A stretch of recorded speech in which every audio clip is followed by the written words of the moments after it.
Glad I double checked. I already did this once, and the iPad I was using did not record, so I wanted to make sure it was recording this time, and it is. So here we go. History of students with gifts and talents. Uh, gifts and talents. 1870, the first tracking programs in St. Louis allowed students to complete 8 grades of school in fewer than 8 years in what's known as an accelerated program. In 1902, the first school for gifted children had opened in Massachusetts. And by 1916, there were special classes for kids with gifts and talents in large school districts like Los Angeles and Cincinnati. The first federal definition didn't come about until 1972, and that's known as the Marland definition. It was named after the man who was the commissioner for what we would call the Secretary of Education now. And he said that students who are identified as having gifts and talents must need differential educational programs. In other words, what we're doing for everyone else isn't enough for them. And they have to be capable of high performance in at least one of these areas: general intellectual ability, specific academic aptitude, creative or productive thinking, leadership ability, visual and performing arts, or psychomotor ability. So it's interesting. This was some of the first look at what's known as multiple intelligences. A phrase that's now been made famous by Howard Gardner, who has done a ton of work on multiple intelligences, saying that, what we call intellect is not the true intelligence, is not limited to what we've always known of as intellect and measured with the IQ. A lot of great work out there by him that if you're interested in that, you can find it, and you can see it demonstrated all the time on television, especially, this what Marlon noted called psychomotor ability. Our Gardner calls kinesthetic intelligence. It's amazing to me to see professional athletes, whether it's a football player or now we see it a lot with our ninja warriors that have the ability to know what their body is doing in the air and make adjustments and all that kind of thing. Divers, gymnasts, just all sorts of athletes who have a real intelligence in the psychomotor or the kinesthetic area. So, current definition: children and youth with outstanding talent who perform or show the potential for performing at remarkably high levels of accomplishment when compared with others of their age, experience, or environment. So you can see here it's a norm reference kind of thing. We're basing this based on comparison with others of the same age, experience, and environment. These children and youth exhibit high performance capability in these various areas: intellectual, creative, artistic, where they have an unusual leadership capacity or excel in specific academics fields. They require services or activities that are not ordinarily provided by the schools. These outstanding talents are present in children and youth from all cultural groups, across all economic strata, and in all areas of human endeavor. What we've seen is that for the longest time, the whole area of GT was kind of the area of the white male, and then begin to let in the white female. And so it's expanding, but it's slow and an area that certainly needs some work. And we'll talk more about that in a little bit. Gifted, talented students have a combination of above average ability, task commitment, and creativity. And then they bring that to bear on these different areas. This is according to Renzulli's 3-ring definition of giftedness that figure 15.1 and in the book, and then it's expanded on as well in the writing in the book. So all of these different areas can be areas of giftedness, but these students who are gifted and talented will bring their above average ability, their task commitment, or their creativity, or a combination of those bring that to bear on one of those areas, and can have some really neat things happen. Prevalence is very difficult to determine. There are estimates of 3 to 5% of the school age population. So that would be somewhere at the 95th percentile or up. Some think that this definition should be broader, like 10 to 15%, 1 in 10 kids. They're currently over 2 million served. And even though we have this one definition, how it actually plays out, the practical, pragmatic definition that's used on a daily basis and is used to identify kids has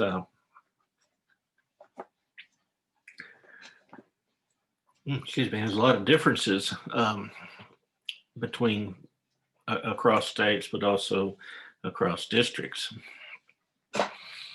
I would say that if we're truly looking at kids who are gifted and talented, that we would want that measured IQ to be above that 130. Now, I know that's not realistic. Schools are not going to keep it that high. They're going to come down in here 120, 125, maybe even lower, depending on the population at this particular school, this particular district. No district wants to say we don't have any kids who are gifted and talented. And when we look at the definition and it's talking about their peers, well, their peers, yeah, there are some kids who are higher performing than their peers, even in very low functioning schools. So if we look at this, if we have 2% of our kiddos here, and then we see that 95% of people fall in the range of 30 points either side, or 15 points, 30 points either side of the mean, then we get 95 plus 2, 97%. So we get about 3% of the people that are going to fall in this range in what would truly be gifted in the area of intellect. Now, remember, there are many different areas, but I think that would be certainly an extremely intelligent way to look at it if we're going simply by numbers, which of course we don't. So causes, we always talk about the causes of these different disabilities or extra abilities, and there are definitely possible genetic links. Many kids who are gifted and talented have parents who are gifted and talented. But there's also this whole idea of the maternal involvement. It's a high correlation between parents, especially mothers, who are highly involved in the amount of play and the materials that are there, and then the interaction between the genes and the environment. And you think about this. If you have a parent who is highly intelligent, well, they're going to be readers. We just know that. And as such, they're going to be books in the home. They're going to oftentimes have enough financial resources to be able to go to museums, go to libraries, and that's one of the things that they will enjoy doing. So as a result of that, they're going to take their children to libraries, to museums. They're going to have books for their children to read. And you can see how that child is preparing academically to outperform peers. So you can see, and then if you add into the fact that this is a student who already has possibly a higher propensity on the genetic intellect scale, then you can see this interaction could really play into having a child listed as gifted and talented. So characteristics: intellectual. They have an intelligence that's above the norm, well above the norm often. Academics, they not necessarily good at all subjects, but maybe extremely good at a subject or really good at lots of subjects. Can also be very creative. You can have kids who are gifted in areas of creativity, and this might show up in your fine arts. It may just show up in how they choose to do things in a regular classroom. Socially emotional, can have kids who are very well adjusted this way. And then in leadership skills and accelerated thought process, we kind of want to talk about those last three. What do we do with those? We don't have a way that we say, oh, that kid's gifted in the area of leadership. We should put him in a leadership class. Yeah, we do have some entrepreneurship classes and those sorts of things, but even though we don't actually have a class for this, probably, then this may be a child who happens to be involved in student government or something like that, president of the student body or of the student council or that kind of thing. So there are ways that those talents can be brought out and put to use and practiced and honed if we're working toward that and watching for it. Well, procedures, as we said, vary from state to state, district to district. Our youngest son, when my wife and I married, he was in the Richardson School District, and he was not identified as gifted. When they moved over here, my wife got a job in the Alito schools and took her sons with her to Alito schools, and he was promptly labeled gifted in the Alito schools.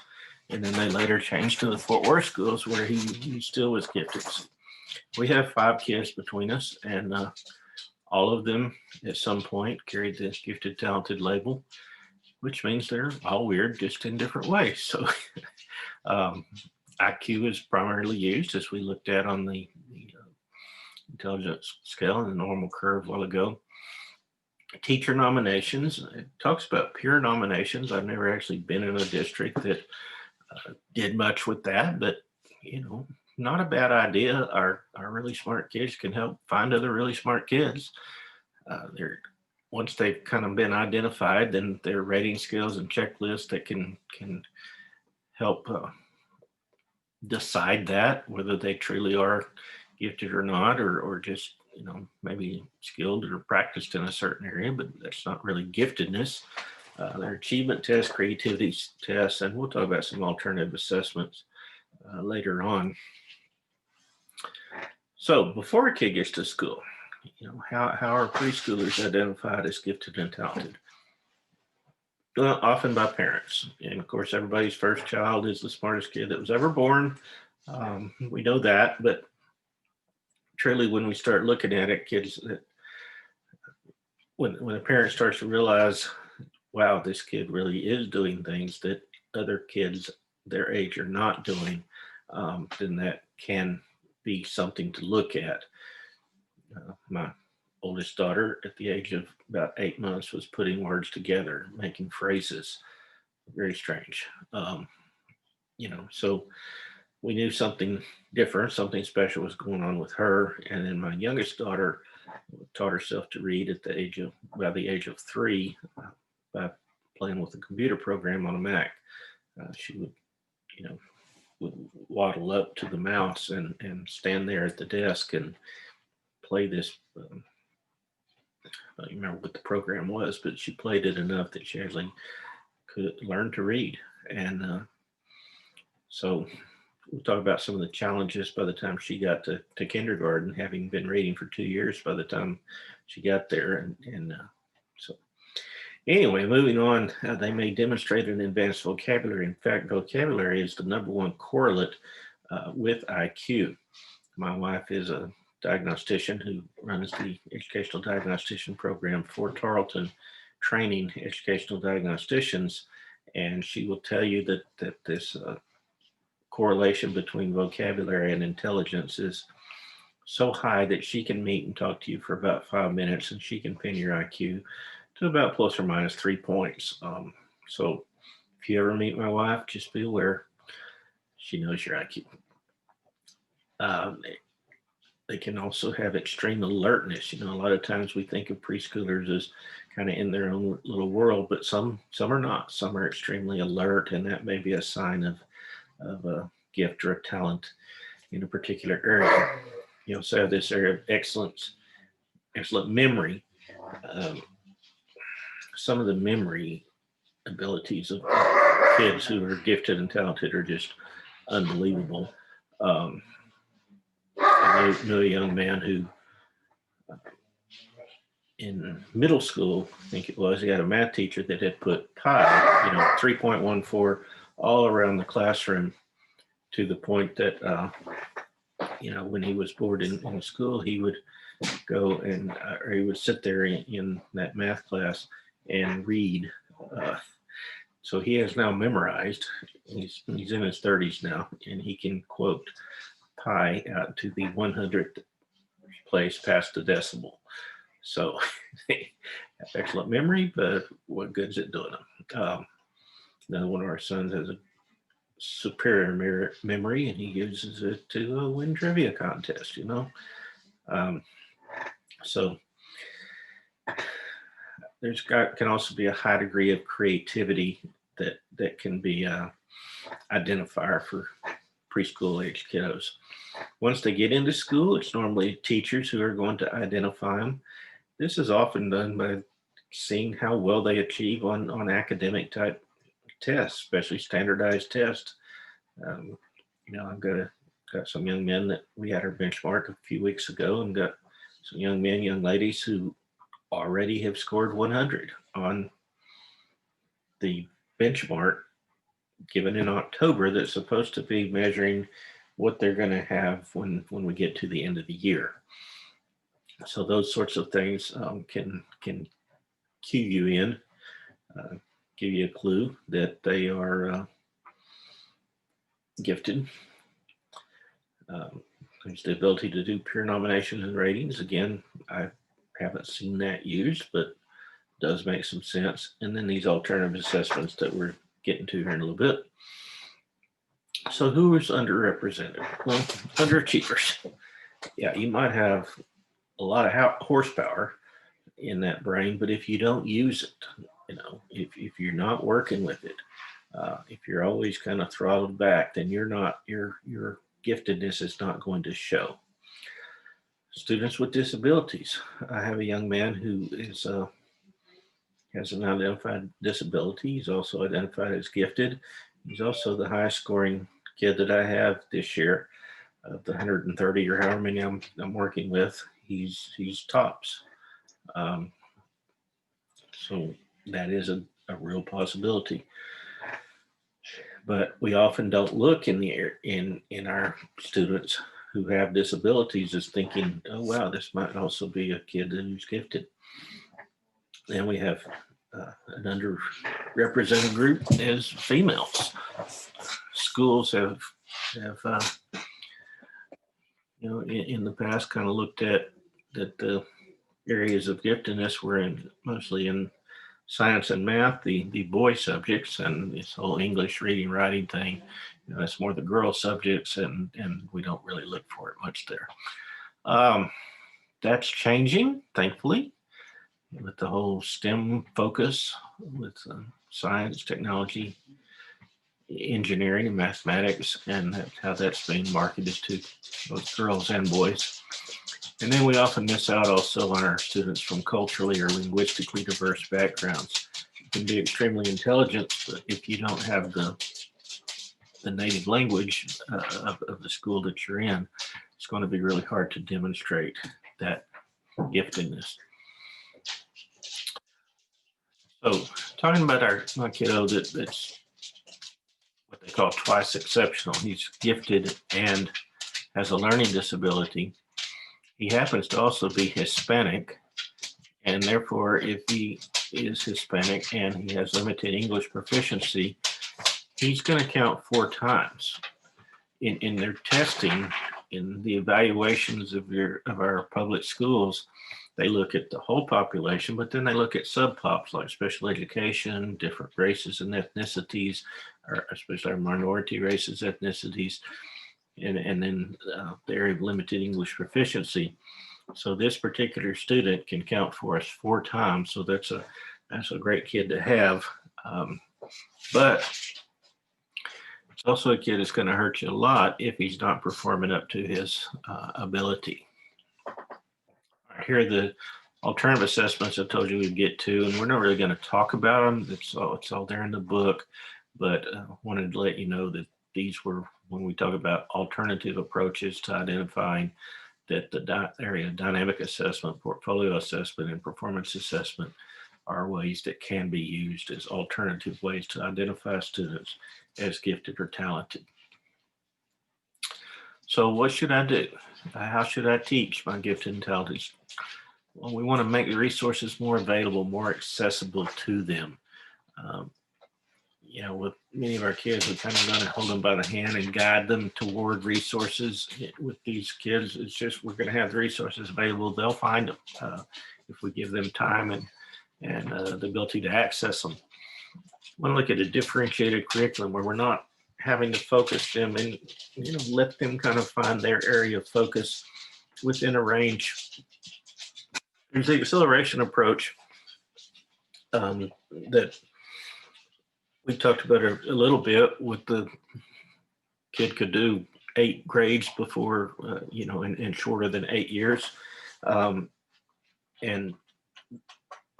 this is a neat thing, but at the same time, it brings in some social issues. So if my kid is 10 years old and able to do math at the high school level, that's great. But can he also, read at the high school level? Can he also write at the high school level? Can he also do high school level science and these sorts of things? What about the cheerleaders? So there's all these different issues that play into it. There's the enrichment approach, which is where we're going to really give them extra in the areas that they like, enrich their learning in those areas. A curriculum to help them reach their full individual potential, and then assistance with thinking skills, problem solving skills, and the social emotional skills. We really need to focus on that when we get into our kiddos who are, Asperger's and Asperger's type students who may be missing out on some of those social emotional skills, but their intellect is still so high. The book really seems to advocate for using acceleration. This is that we're just going to keep pushing kids on through. And there are some schools that are non-graded. They don't break down like most schools do. And certainly this can work for some kids, but we need to be careful on the that we're not pushing the academics and missing out on the social development that has to go along for this child to be functioning. Here's an example. This is Dr. Mbati. He graduated from high school at the age of 11. He graduated from college at the age of 13, graduated from medical school at the age of 17. So in 1995, he became the record holder for the world's youngest doctor, still holds that distinction 20 years later. It's brought him a steady stream of media attention, and by all accounts seems to be doing fine, but be interesting to talk to him and find out, do you think you missed out on anything, or is it worth it in the end? Anyway, he is an ophthalmologist, I believe it is. I know something to do with the eyes, and interesting. Look him up if you want to. So how should I teach? Well, mentoring. You may be the one to take this child under your wing, or you may need to help them find someone who's more in their area of giftedness who can keep working with them, mentoring them, almost in a apprenticeship type way. Curriculum telescoping, spanning it out, bringing it back in, helping to focus. His use of this enrichment triad that we talked about, implementing model programs. One of the districts that I worked with, 1 day a week, would bring each grade level of gifted kids, like, first grade or I think they start with second grade on Monday, and third grade on Tuesday, on like that. And they would bus all the kids from the district to this one building where they would work with all the GT kids together one day a week, which was a neat way to let the gifted, talented kids be around other gifted, talented kids. Um, so there are different model programs like that that can work, and some that may just need to be tried. I like the whole idea of evidence-based practices, but how are we ever going to get new and exciting practices if we demand everything be already tried and true, evidence-based? Where's the expansion and extension?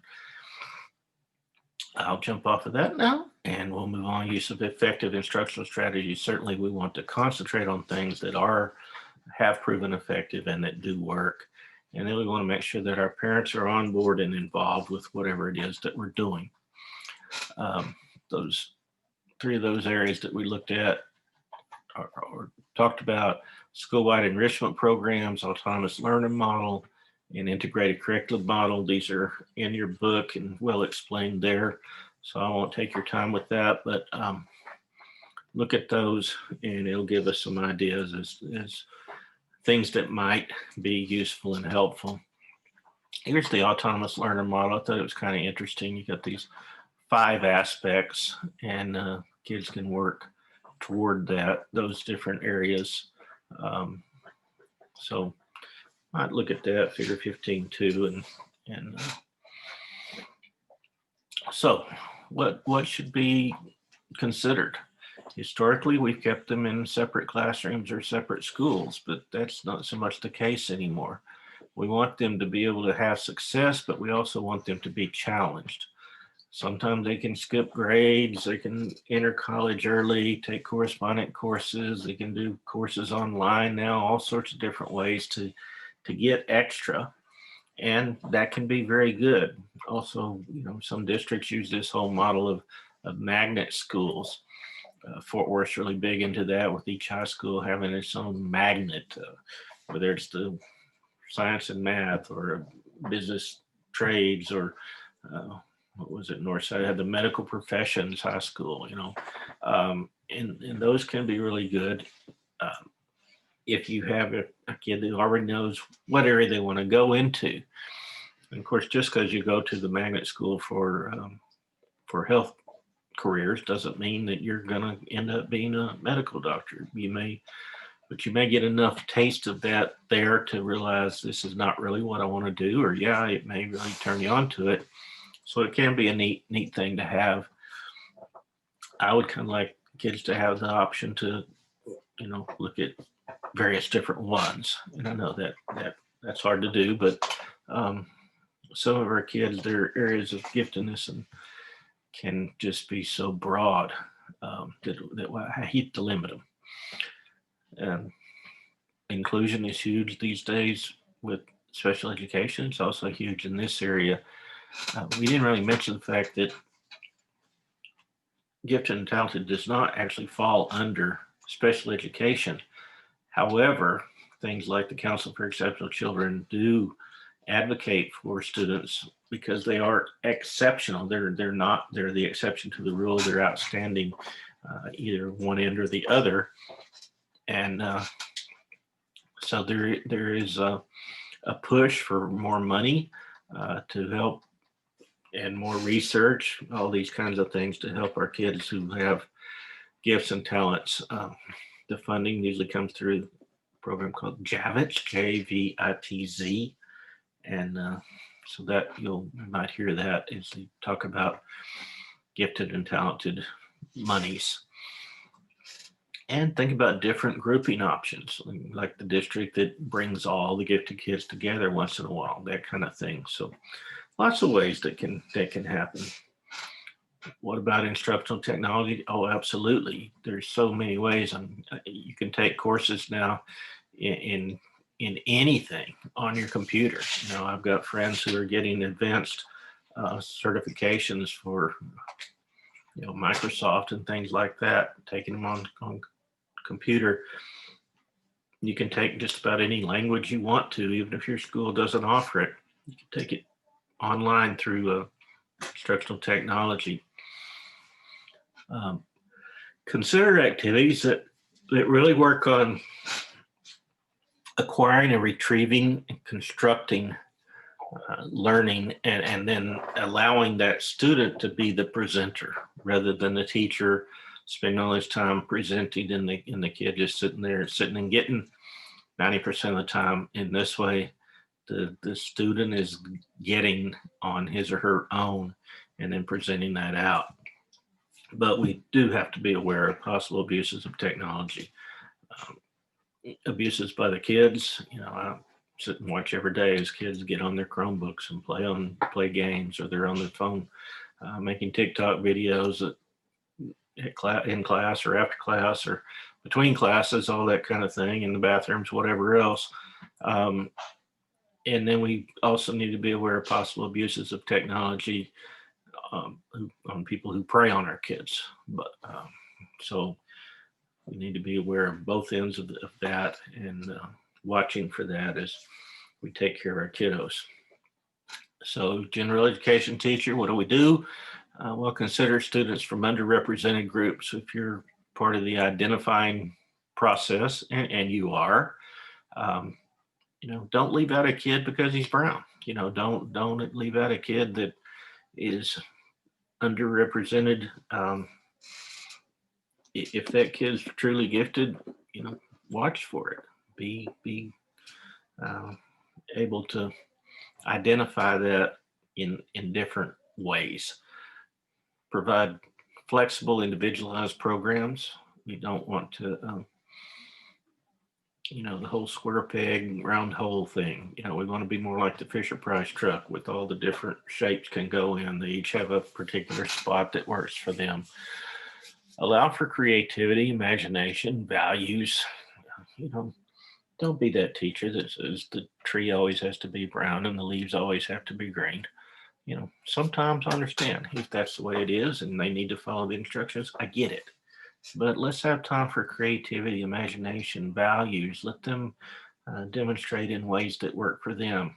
I had an assignment this last week and I said, I don't care. Just show me you know it. You can do that in a Google Doc. You can do it in Google Slides. You can send me an email. I don't care. Just show me that you understand it in whatever way works for you. Let them be creative. We don't want to be making robots here. Remember, we're preparing kids for jobs that haven't been invented yet. And this has really been driven home to me this year. It was 20 years ago was the last time I was in a public school classroom as a teacher. Now I've been an administrator for 10 years after that. But teaching now is not like teaching was then.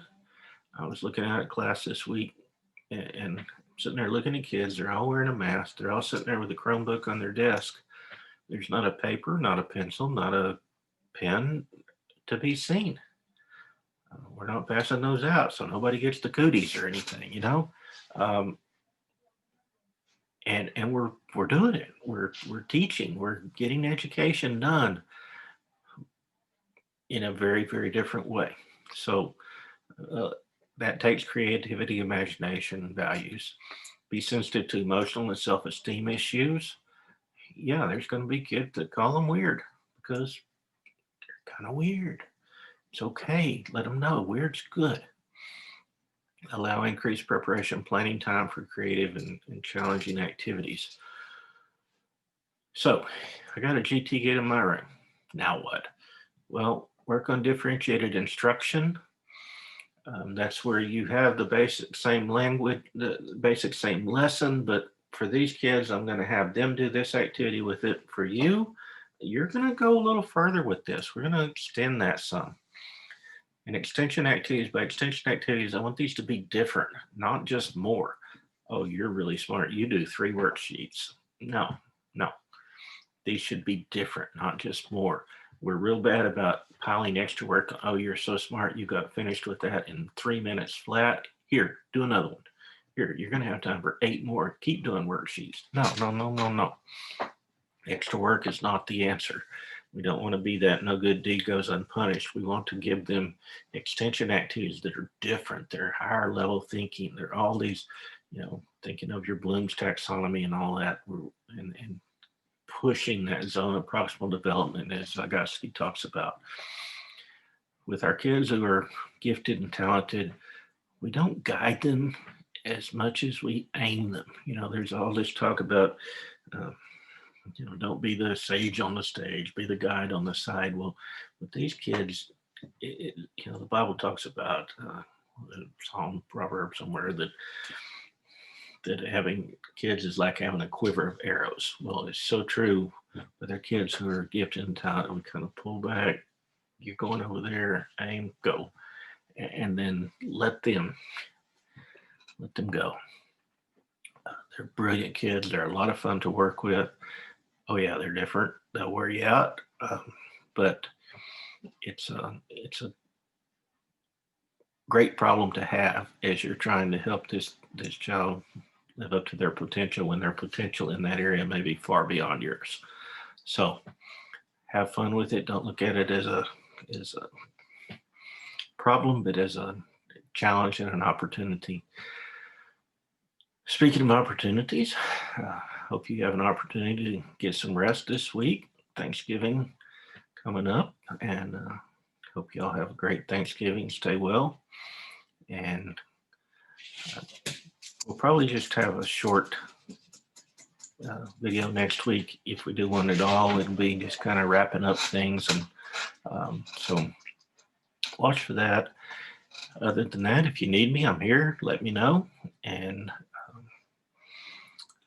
I'm looking forward to the break and hoping you are too, and that all is good for everybody. So again, thank you and have a great week.